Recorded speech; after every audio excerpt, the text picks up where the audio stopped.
everyone, welcome to Commerce School. Myself Khushbu Gupta, welcoming back to the accounts lecture. Today we are going to solve the 10th practical problem. Before it we have solved all the practical problems, still we have to solve the 9 practical problems, right?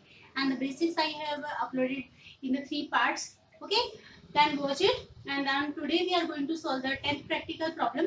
देखिए तो आज हम 10th practical problem solve करेंगे। तो 10th practical problem solve करने के पहले हम समझ लेंगे कि हमें प्रॉब्लम में क्या दिया गया है, कैसे करना है। ठीक है, तो पहले हम समझ लेंगे। I will first explain you, then after we will solve on the board. Okay, so 10 problem board पे सॉल्व करने के पहले हम प्रॉब्लम को समझ लेंगे ताकि आप लोग को समझ में आए कि प्रॉब्लम में हमें क्या दिया गया है, राइट। तो 10 नंबर का प्रॉब्लम स्टार्ट करते हैं। क्या दिया आपको? From the following receipt and payment account KBP engineering college. ये कॉलेज का फॉर्म है, केबीपी इंजीनियरिंग कॉलेज। कहाँ पर है ये कॉलेज? नासिक में। ठीक है। For the year ended 31 March 2019 add additional information, prepare income and expenditure account for the year ending 31 March 2019 and balance sheet as on the date. Means जिस दिन के लिए हमें रिसिप्ट एंड पेमेंट अकाउंट दिया जाता है उस दिन के लिए हम क्या बनाते हैं? Income and expenditure balance sheet बनाते हैं। किस दिन के लिए दिया है हमें income and expenditure account? Receipt and payment account 31 March 2019 के लिए दिया है, राइट। किस दिन के लिए दिया? 31 मार्च 2019, राइट। 31 मार्च 2019 के लिए दिया। ओके, तो इस वजह से हम करेंगे अभी प्रॉब्लम सॉल्व। हमारा करंट ईयर क्या होगा फिर? 18 to 19 है ना। करंट ईयर होगा 18 to 19, लास्ट ईयर होगा 17 to 18 एंड नेक्स्ट ईयर होगा 19 to 20, राइट। तो रिसिप्ट साइड से हम स्टार्ट करते हैं। रिसिप्ट साइड में हमें सबसे पहले क्या दिया है? To balance brought down.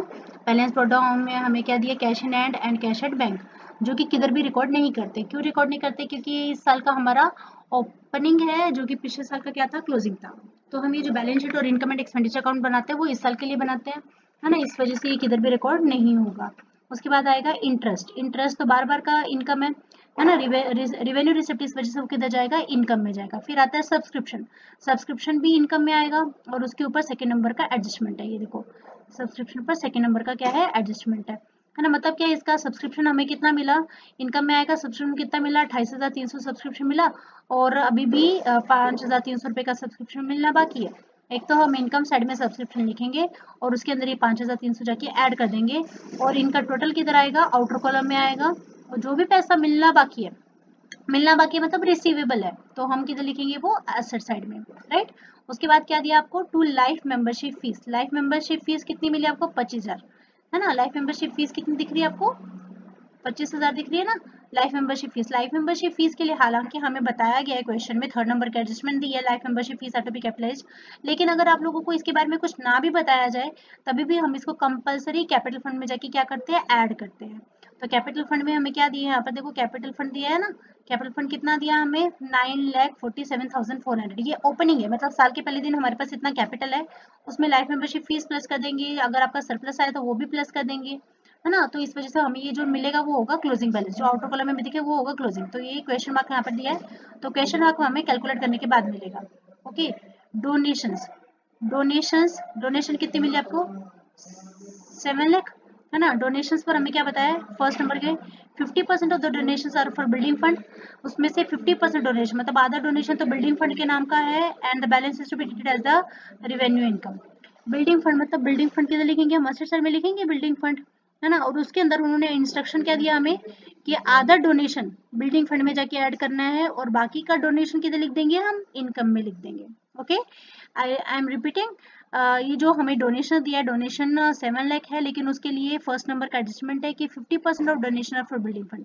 इसमें से 50% मतलब आधा डोनेशन बिल्डिंग फंड के लिए मिला है, ठीक है। तो वो बिल्डिंग फंड में जाके ऐड करना है। कहाँ पर बिल्डिंग फंड किधर आएगा? लायबिलिटी में।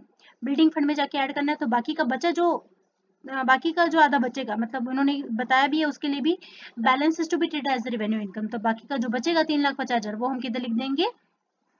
इनकम में। ओके, ट्यूशन फीस किधर आएगी? इनकम में आएगी, ठीक है ना। ट्यूशन फीस पर कोई भी एडजस्टमेंट नहीं है, इसको डायरेक्टली हम इनकम में लिखेंगे। फिर टर्म फीस भी हम किधर लिखेंगे? इनकम में लिखेंगे, 2,08,000। ओके, ठीक है ना। ट्यूशन फीस भी हम किधर लिखेंगे? इनकम में लिखेंगे। तो कितना है? 2,08,000 है ना। उसके बाद है सन्ड्री रिसिप्ट, वो भी इनकम में आएगी, कितना? 8,000, है ना। उसके बाद एडमिशन फीस रिवेन्यू है, बार बार मिलने वाली, इस वजह से वो भी किधर आएगी? इनकम में आएगी। Okay, getting? ओके, अभी उसके बाद हम देखते हैं पेमेंट साइड। पेमेंट साइड में क्या है, by salaries to teaching staff, teaching staff को क्या दी जा रही है, सैलरी दी जा रही है, तो वो तो बार बार का खर्चा, इस वजह से वो किधर आएगा, एक्सपेंडिचर साइड में आएगा, उसके लिए कोई भी एडजस्टमेंट नहीं दी हमें। फिर bye electricity charges, electricity charges कितना है, 55,000 है ना, इलेक्ट्रिसिटी चार्जेस कितना है, 55,000, वो किधर आएगा, इलेक्ट्रिसिटी चार्जेस भी बार बार का खर्चा, वो भी किधर आएगा, एक्सपेंडिचर में आएगा। उसके बाद आपको क्या दिया, बुक्स दिया है, बुक्स, ये जो जब भी आपको पेमेंट साइड में कभी भी कोई एसेट दिखे, इट मींस वो आपने एसेट क्या किया, परचेस किया। पेमेंट में एसेट है मतलब क्या है, वो आपने परचेस किया, ठीक है। तो बुक्स आपके पास पहले से, देखो बुक्स के ऊपर हमें क्या बता रहे हैं, देखो बुक्स, बुक्स क्या है, बुक्स हमारे पास पहले से है ना, बुक्स हमारे पास पहले से है, 6 लाख की हमने बुक्स खरीदी, साल के पहले दिन से 6 लाख की बुक्स है, और आपने परचेस कितना किया, 61,000 के आपने बुक्स परचेस की। तो ओपनिंग स्टॉक, ये है ओपनिंग स्टॉक और ये है परचेस, ठीक है, इन दोनों को प्लस कर देंगे। और क्लोजिंग स्टॉक मतलब बुक्स का क्लोजिंग स्टॉक मतलब आउटर कॉलम में तुम्हें, आप लोगों को 6 लाख दिखना चाहिए, ठीक है ना। तो देखो 6 लाख और 61,000 टोटल मिला के कितना हो जाता है, 6,61,000 हो जाता है, लेकिन आपने आउटर कॉलम में कितना दिखाया, 6 लाख, तो मतलब डेप्रिशिएट कितना हुआ, 61,000 ही डेप्रिशिएट हुआ, ओके। तो उसके बाद फर्नीचर, फर्नीचर पे भी क्या है, फर्नीचर है, फर्नीचर 51,000 का है, मतलब आपने इस साल परचेस किया, पहले से आपके पास कितने का फर्नीचर है, 3,19,000 का आपके पास फर्नीचर है ना। उसके बाद आपने 51,000 का परचेस किया, और आउटर कॉलम में आपको कितना दिखेगा, 3 लाख दिखेगा, ठीक है ना। तो देखो टोटल करने के बाद 3,19,000 को और 51,000 को जब हम प्लस करेंगे तो कितना आता है, 3,70,000 आता है, और आउटर कॉलम में आपको कितना दिख रहा है, सिर्फ आउटर कॉलम में कितना दिख रहा है आपको, सिर्फ 3 लाख दिख रहा है, मतलब 70,000 क्या हो गया, डिप्रिशिएट हो गया, राइट। स्टेशनरी किधर आएगा, एक्सपेंडिचर में आएगा, स्टेशनरी है ना, स्टेशनरी तो बार बार का खर्चा, इस वजह से वो किधर आएगा, एक्सपेंडिचर में आएगा। फिक्स्ड डिपॉजिट, आपने साल के आखिरी दिन, देखो 31 मार्च 2019 को आपने इन्वेस्टमेंट किया, मतलब साल के आखिरी दिन आपने क्या किया, साल के आखिरी दिन आपने क्या किया, इन्वेस्टमेंट किया, भले साल के आखिरी दिन किया, लेकिन किया तो इसी साल, इस वजह से 8,50,000 हम इस फिक्स्ड डिपॉजिट में क्या कर देंगे, ऐड कर देंगे। फिक्स्ड डिपॉजिट आपके पास साल के पहले दिन से कितना है, 9,10,000 है, उसमें जाके हम 8,50,000 क्या कर देंगे, ऐड कर देंगे, ओके। उसके बाद बताया बैलेंस कैरिड ऑन, मतलब साल का closing cash balance, cash in hand and cash at bank, वो भी जाके हम क्या कर देंगे, ऐड कर देंगे। किस साइड में जाके ऐड करेंगे हम, असेट साइड में, ओके। क्लियर, सबको प्रॉब्लम क्लियर है, ओके। अभी हम क्या करेंगे, बोर्ड पे सॉल्व करेंगे, किसी को कोई भी डाउट हो तो वो क्लियर हो जाएगा, okay. So I hope you understand the problem which I have explained you today. Now I will explain solving the board ताकि आप लोगों की जो भी डाउट होंगे वो भी क्लियर हो जाएंगे, ठीक है। तो स्टार्ट करते हैं हम अपने 10th प्रैक्टिकल प्रॉब्लम। तो आप लोग क्वेश्चन देख सकते हैं बोर्ड पर, राइट। उसके बाद हम देखेंगे किसके बुक में बनाना है, हमें केबीपी इंजीनियरिंग कॉलेज जो मैंने आपको एक्सप्लेन किया 31 मार्च 2019 को बनाना है। 19 हमारा करंट ईयर है जो एंड हो रहा है, राइट। तो हमारा करंट ईयर क्या रहेगा, 18 to 19 हमारा करंट ईयर रहेगा, ठीक है ना। अभी हम सॉल्व करेंगे बोर्ड पे, ठीक है। तो रिसिप्ट साइड से स्टार्ट करते हैं। आप लोगों को क्वेश्चन में रिसिप्ट एंड पेमेंट अकाउंट दिया और एडजस्टमेंट दिया, मतलब ये कौन सा टाइप है, ये फर्स्ट टाइप का प्रॉब्लम है। तो हम रिसिप्ट साइड से देखेंगे, टू बैलेंस ब्रॉट डाउन दिया है। बैलेंस ब्रॉट डाउन मतलब इस साल का ओपनिंग बैलेंस, जो कि हम किधर भी लिखते नहीं क्योंकि पिछले साल का क्लोजिंग है। इस साल का ओपनिंग मतलब पिछले साल का क्लोजिंग, इसको हम किधर भी लिखते नहीं है, राइट। उसके बाद आता है इंटरेस्ट। इंटरेस्ट तो मतलब रेगुलर इनकम रहता है, जब रेगुलर मतलब रिपीट होता है, जब रिवेन्यू रिसिप्ट है वो किधर जाता है, इनकम में जाता है, उसके ऊपर कोई भी एडजस्टमेंट नहीं है, इस वजह से हम लिखेंगे इंटरेस्ट 55,000 बाय इंटरेस्ट कितना है 55,000, ओके। उसके बाद आपको क्या पता है, सब्सक्रिप्शन, सब्सक्रिप्शन इनकम में आता है कभी भी, राइट, क्योंकि वो रेगुलर इनकम है। कितना मिला आपको, 28,300 सब्सक्रिप्शन मिला, और उसके ऊपर फर्स्ट नंबर का एडजस्टमेंट है, राइट, सेकंड नंबर का, सॉरी, उस पर सेकंड नंबर का एडजस्टमेंट है, लिखेंगे बाय सब्सक्रिप्शन कितना है 28,300, और उसके ऊपर सेकंड नंबर का एडजस्टमेंट है, क्या बता रहे हैं, सेकंड नंबर के एडजस्टमेंट में हमें आउटस्टैंडिंग सब्सक्रिप्शन रुपीज 5,300, 5,300 रुपए का सब्सक्रिप्शन मिलना बाकी है। मिलना बाकी मतलब क्या करेंगे, इसमें प्लस करेंगे, आउटस्टैंडिंग है, रिसीवेबल है, आउटस्टैंडिंग सब्सक्रिप्शन, राइट, कितना 5,300, राइट, 5,300, इसमें क्या करेंगे, ऐड करेंगे, तो कितना आ जाएगा, उनको प्लस करेंगे 33,600 आता है। और इसका सेकंड इफेक्ट किधर आता है, मिलना बाकी है, रिसीवेबल है, मींस किधर आएगा, असेट में आएगा, राइट। इधर लिखेंगे हम आउटस्टैंडिंग सब्सक्रिप्शन,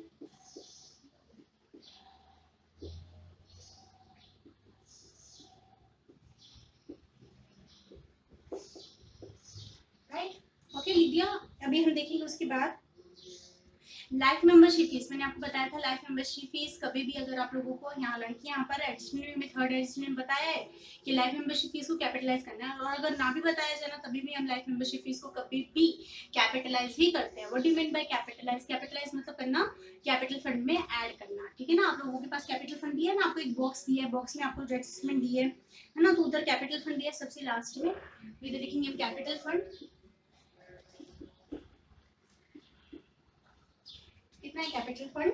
9,47,400। उसके अंदर जाके हम लाइफ मेंबरशिप फीस ऐड करेंगे, क्योंकि लाइफ मेंबरशिप फीस को कैपिटलाइज करने के लिए बोला जाता है। कैपिटलाइज करना मतलब क्या? कैपिटल फंड में ऐड करना। कितनी है life membership fees? 25,000।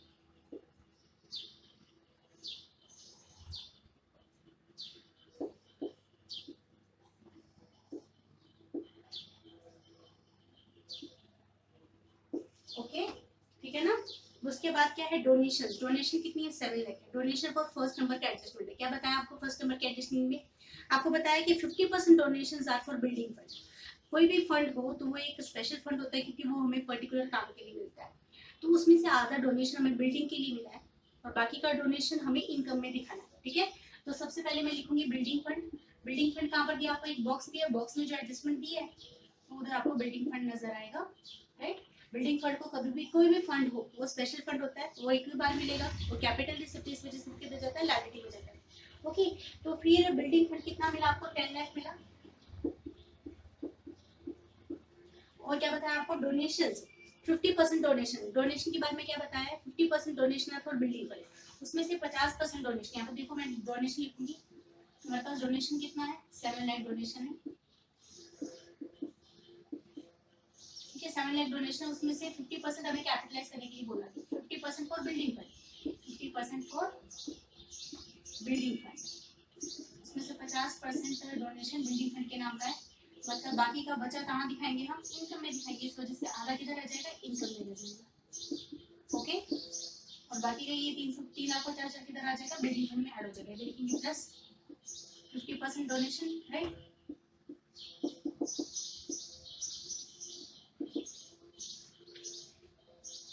$50,000 outer column में कितना आ जाएगा? 30,50,000, right, okay.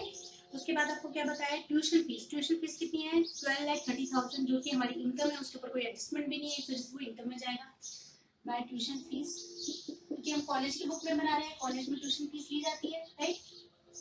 12,30,000, okay.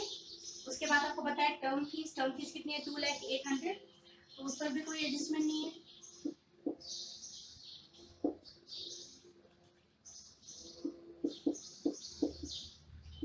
Right.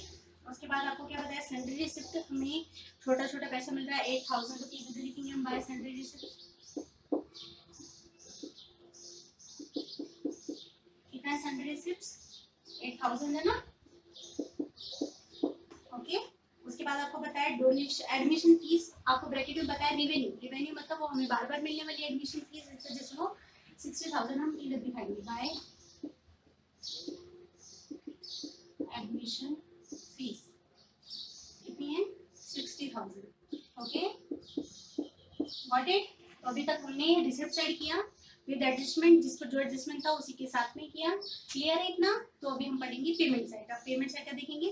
Payment side में आपको क्या दिया है? To salaries to teaching staff. Teaching staff को सैलरी दी जा रही है, वो तो बार बार का खर्च है, इस वजह से वो किधर आएगा? एक्सपेंडिचर में आएगा, उसके ऊपर कोई भी एडजस्टमेंट नहीं है, तो हम इधर लिख देंगे to salary to teaching staff. Teaching staff को सैलरी दी जा रही है 11,70,000, ओके। उसके बाद आपको इलेक्ट्रिसिटी चार्जेस भी बताया। इलेक्ट्रिसिटी चार्जेस भी बार बार का खर्चा, वो भी किधर आएगा? एक्सपेंडिचर में आएगा,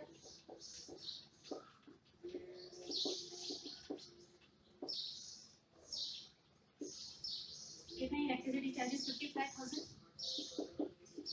ओके। उसके बाद आएगा बुक्स। जो आपको पेमेंट साइड में कभी भी कोई एसेट दिखे, इसका मतलब क्या है? वो परचेस है, आपने वो क्या किया? परचेस किया। बुक्स आपने क्या किया? जो पेमेंट साइड में बुक्स है ना, वो एसेट है अपना, राइट। और वो आपने क्या किया, परचेस किया। अब आप लोगों को एक बॉक्स दिया, बॉक्स में आप लोगों को बुक्स दी है, 1 अप्रैल को दिए वो है ओपनिंग और जो 31 मार्च को दिए वो है क्लोजिंग।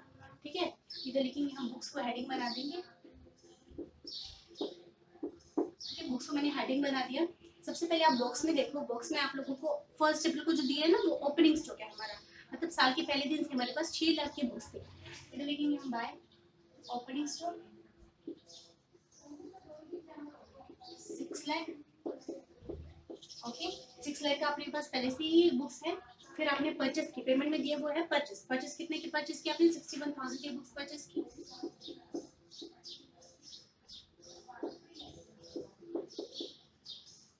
अब इनको प्लस करने के बाद कितना आएगा, 6,61,000 आएगा। राइट, और 31 मार्च को आपको क्या बताया है, 6 लाख आपके पास क्लोजिंग है, तो कितना आएगा इधर, 6 लाख आ जाएगा। तो मतलब हमारे पास 6,61,000 की बुक्स थी और एंड में कितनी बची, सिर्फ 6 लाख बची।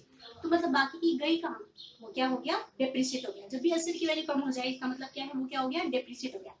तो ये क्लोजिंग स्टॉक बाहर लिखने, इसमें से क्लोजिंग स्टॉक माइनस नहीं करना। ओके, क्लोजिंग स्टॉक कभी भी बाहर दिखाया जाता है, तो माइनस करेंगे हम क्या, डेप्रिसिएशन। कितना डेप्रिसिएशन, 61,000। ओके, और ये डेप्रिसिएशन किधर आएगा, एक्सपेंडिचर साइड में आएगा, क्योंकि ये फॉर्म के लिए क्या है, लॉस है। इधर लिखेंगे हम टू डेप्रिसिएशन ऑन, क्या है वो, बुक्स है ना, 61,000 का डेप्रिसिएशन हो गया बुक्स पर। ओके, उसके बाद आपको क्या बताया, फर्नीचर। फर्नीचर पर भी सेम वैसे ही करना है जैसे बुक्स पे करना है। आपको बॉक्स में नीचे जो एडजस्टमेंट है उसमें एक बॉक्स दिया है, बॉक्स में आपको फर्नीचर दिया है। 1 अप्रैल की भी वैल्यू दी आपको, 31 मार्च की वैल्यू दी। जो 1 अप्रैल की वैल्यू वो क्या है, फर्नीचर है, वो जो आपके पास पहले दिन से वो ओपनिंग स्टॉक है। वो जो 31 मार्च को दिया है वो है क्लोजिंग स्टॉक, मतलब वो साल के आखिरी दिन आपके पास बचेगा। और जो पेमेंट साइड में आपके पास फर्नीचर है वो आपने परचेस किया। ओके, इधर लिखेंगे हम, फर्नीचर की हेडिंग बनाएंगे,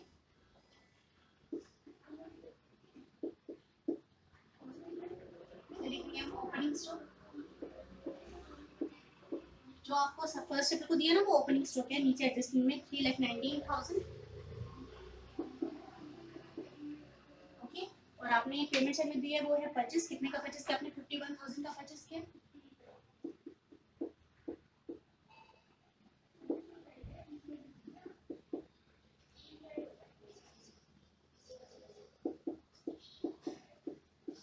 करेंगे कितना आएगा, 3,70,000 आएगा। और क्लोजिंग में आपको जो 31 मार्च में वैल्यू दी वो है 3 लाख, मतलब आपके पास कितनी वैल्यू बची, सिर्फ 3 लाख बची, जो कि हमारा क्या है, क्लोजिंग स्टॉक है। ओके, क्लोजिंग स्टॉक कभी बाहर दिखता है 3,70,000 से सिर्फ 3 लाख बचे, मतलब 70,000 कहाँ गए, 70,000 क्या होगी, वैल्यू कम होगी। जब भी एसेट की वैल्यू कम हो जाए इसका मतलब क्या है, वो डेप्रिसिएट हो गया। तो यहाँ पर कितना डेप्रिसिएशन हुआ, 70,000। राइट, और 70,000 का इफेक्ट किधर आएगा, इधर आएगा।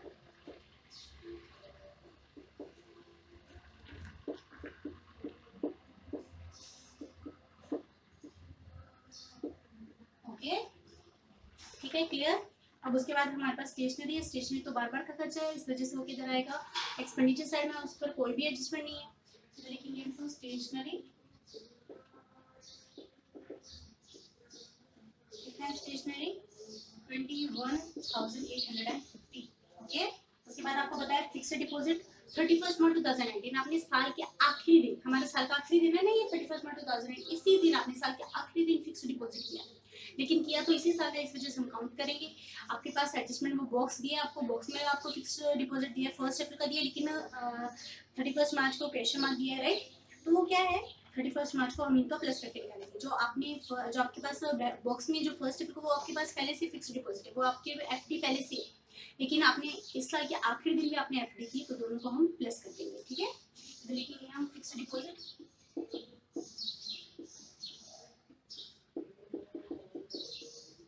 फिक्स्ड डिपॉजिट की हेडिंग बना देंगे। जो आपके पास बॉक्स में वो ओपनिंग स्टॉक है और जो आपको ऊपर दिया पेमेंट साइड में दिया उसको परचेस बोलते हैं। ठीक है,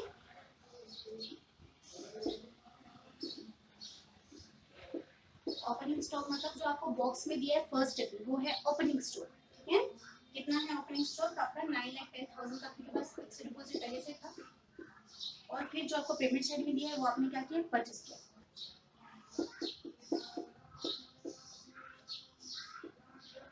कितना परचेस किया आपने, fixed deposit, I mean to purchase, मतलब जो आपको पेमेंट साइड में दिया ना वो आपने इस साल किया, इस वजह से हम उसको परचेस के नाम से बोलते हैं। ओके, कितना है 8,50,000,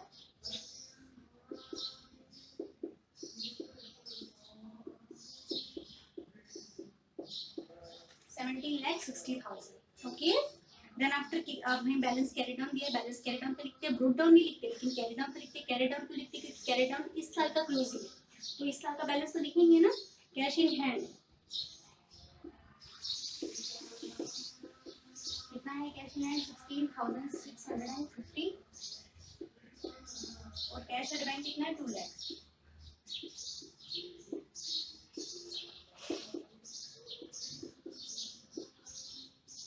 राइट, ओके, तो क्लियर है सबको, हमारा डिसिप्लिन पेमेंट हो गया। कोई देख लेते, कोई एडजस्टमेंट अगर आपकी बाकी होगी तो वो चेक कर लेते हैं। बुक्स हो चुका, हमारा फर्नीचर हो चुका, बिल्डिंग फंड लिख लिया हमने, फिक्स डिपॉजिट लिख लिया, कैपिटल फंड लिख चुके, फर्स्ट नंबर का एडजस्टमेंट हो गया, सेकंड हो गया, थर्ड हो गया, सब कुछ हो गया सॉल्व। अभी क्या करेंगे हम, बैलेंसिंग करेंगे। राइट, तो बैलेंसिंग करेंगे अभी सही तरीके से।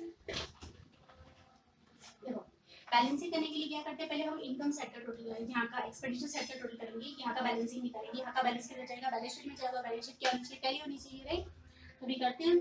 सबसे पहले हम इनकम सेट का टोटल देखेंगे। ओके, सबसे पहले हम इनकम सेट का टोटल देखेंगे। इनकम सेट का टोटल जब आप देखेंगे तो कितना आता है, आउटर कॉलम का टोटल करना है कभी भी। ओके, आउटर कॉलम का टोटल करेंगे, कितना टोटल आता है 19,37,400। ओके, और एक्सपेंडिचर सेट का टोटल करेंगे, देखते हैं यहाँ का कितना आता है, कितना आता है 13,77,850।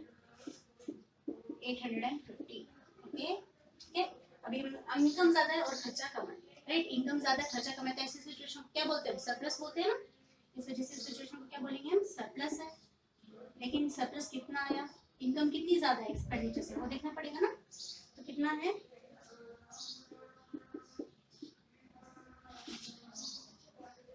5,59,550। ये हमारा क्या है, सरप्लस है। हम इसको किधर दिखाएंगे, जिस सेट में टोटल कम दिख रहा है, किस सेट का टोटल कम है, एक्सपेंडिचर सेट का टोटल कम है, क्योंकि अकाउंटिंग का रूल है कि debit and credit must be equal. Right, इधर दिखाएंगे हम टू सरप्लस। ओके, कितना है 5,59,550। राइट, ये कैसी फिगर है, ये बैलेंसिंग फिगर है, बैलेंस करने के बाद मिली हमें।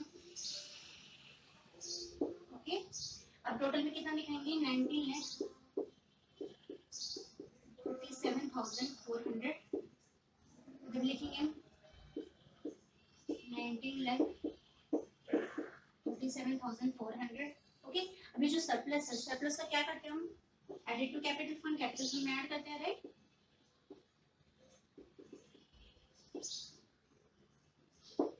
कैपिटल फंड में क्या ऐड कर देंगे, इधर में प्लस कर दूंगी, सरप्लस कितना है 5,59,550। राइट, तो कितना 059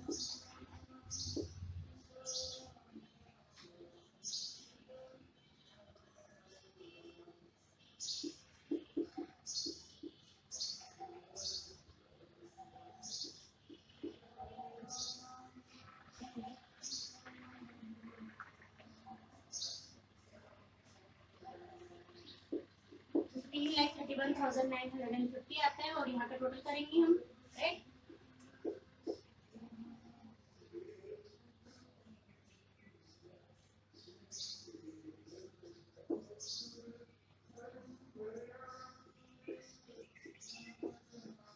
हमारे लाइबिलिटी सेट का टोटल आता है 28,81,950, और इतना ही हमें, और इतना ही हमारा असेट सेट का आता है 28,81,950। राइट, हमारे दोनों भी सेट किए, यहाँ का बैलेंस, यहाँ का आंसर और यहाँ का आंसर, दोनों भी आपका आंसर से मैच कर सकते हैं, एकदम परफेक्ट है। Right, so I hope you understand the problem. Okay, clear है सब लोगों को प्रॉब्लम में। ठीक है, कभी भी किसी को कोई डाउट हो तो मुझे कमेंट बॉक्स में बताइए, I will solve your problem. Okay, और अगर आपको लेक्चर पसंद आया, समझ में आया, तो आप लाइक कीजिए वीडियो को और मुझे कमेंट बॉक्स में बताइए। ठीक है, और चैनल को सब्सक्राइब कीजिए ताकि मेरी अपडेट लेक्चर्स की नोटिफिकेशन आपको मिलते रहे, और ज़्यादा से ज़्यादा बच्चों को शेयर कीजिए, हेल्प कीजिए सब बच्चों की। क्योंकि लॉकडाउन का टाइम है, कोविड-19 की वजह से कोई भी स्कूल कॉलेज नहीं जा पा रहा, और आई विश कि जाना भी नहीं है, क्योंकि अपना सेफ रहना घर पे, लेकिन स्टडी को छोड़ना नहीं है, ठीक है ना। स्टडी करना है, ऑनलाइन स्टडी करना है, इस वजह से मैं आपके लिए पूरा सिलेबस कवर करके दूंगी अकाउंट्स का एंड ओसीएम का। Okay, so I will upload the next lecture on the 11th practical problem of the MTC. ठीक है, so till then take care, good bye, thank you so much, bye bye.